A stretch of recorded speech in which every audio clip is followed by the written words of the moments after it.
Welcome to the Life and Transitions Experts podcast. I'm your host, Courtney Rollins, here as the probate specialist, probate expert of Durham County, North Carolina. When I say specialist or expert, you may have heard me say this before. It doesn't mean that I know everything. In fact, it means that I know I don't about probate and about um, other aspects of transitions in people's lives.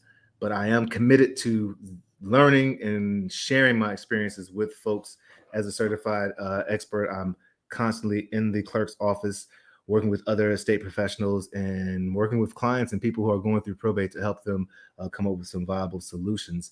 I like to say that my company, we focus on the property and the stuff. We try to offer great solutions to dealing with the property and dealing with the stuff when you are managing a probate, or even if before the management of a probate, if you're thinking about estate planning, or perhaps you're in a position where we've seen a lot of work in the senior space where seniors are living longer and needing better quality places to stay. And paying for that care can be a challenge. And sometimes using the house as a way to pay for the care is some of the options. And we try to provide as many solutions as possible. Today, we're actually going to look at an aspect that happens more often than not when someone is granted an inheritance, but for whatever reason, they don't want the inheritance. There's a lot of reasons someone may not want an inheritance. Perhaps it's a property that now is giving them a burden because they live out of state. The property may be run down. It maybe needs work. It maybe needs, of course, management. If you're thinking about keeping it as a rental or even managing it with other family members and stuff, there's a lot of reasons somebody may not want their inheritance as for property or even other inheritance. Perhaps they know that I know my mom wanted this particular person to have this. However, because of testate laws and things of nature is going to me, but I'm going to renounce that so that the proper person can receive this inheritance. There's many reasons why someone may want to reject their inheritance, and we're going to look at some of the steps you can go through today if you're one of those people or you know someone's one of those people, and you can perhaps share that with them. So let me, as I do, go to Canva and share my screen. That's not Canva. Uh-oh. Oh, there it is. I thought I clicked off for a second. So how do you tell the court that they don't want the inherited house or any type of property, right? So again, probate is the legal process for settling the affairs of a deceased person. If they didn't have other things in place that would prevent their assets from going through probate, then it has to go through probate. Even if a person passes away with a will, probate is legally the way the will is executed.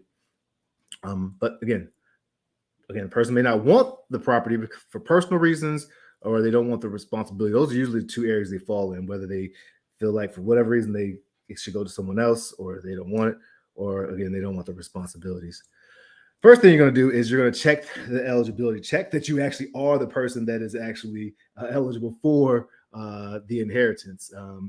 And you can check testate laws if there is intestate laws if there's no will left, or you can check the will to see if this property is going to me, to check to make sure that you are legally obligated or going to receive the property.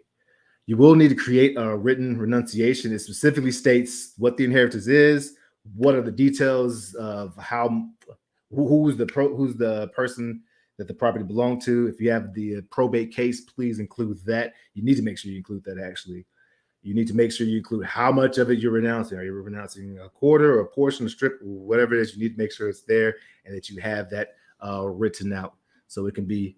I've literally typed up some for folks who were able to use that. So you have to be specific of what you are renouncing.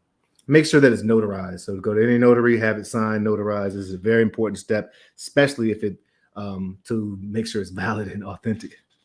You're going to file the renunciation. You either turn it in with the personal representative, or submit it to the appropriate the deputy clerk who's handling the case, and make sure you keep a copy for your records. Again, it's always advisable to work with some type of attorney. That's going to be one of the things here to make sure you're doing it properly. But you want to make sure that it's filed with the probate case. Of course, notify anybody who's a vested interest in it. That's the personal representative of the estate, if they're an administrator, or the executor, personal representative as well, to make sure that they know that that you've renounced and that you've done the proper steps, and they have all the material there. So everything is transparent through the process. As always, seek legal advice. I'm not giving you legal advice. I'm giving you my opinion. I'm not giving financial advice. I'm giving you my opinion. But as always, seek legal advice. And here at State Pro Service, I work with a nationwide group of awesome vetted professionals, and some specific to North Carolina. And so if you want to take advantage of my experience and connect you with someone who will work great with you, family law attorneys are just our Jimmy Jam. That's the industry we work in. And you can reach out to State Pro Service, and we would love to support you, connect you as best we can along the way. And that is how you renounce the inheritance if you so choose or so decide in North Carolina. So if you have any questions or concerns or want support finding an attorney or any of those steps along the way, reach out to me, Courtney at estateproservice.com. If you're watching this on YouTube, of course, I would love a like or subscribe so we can get this to more people, so that more folks can be educated. And if you're on Facebook, all that good stuff, the like and subscribe and all that great stuff is very much appreciated. Of course, on Spotify as well. Anyway, you listen to this, would love that support so the algorithms can be happy and know that hopefully we're giving out some quality information that's hopefully bringing some value and service to folks' lives. Other than that, it's Labor Day. Hope you're resting up well. I hope it's a well-deserved rest. And I hope you let your light shine. Cheers.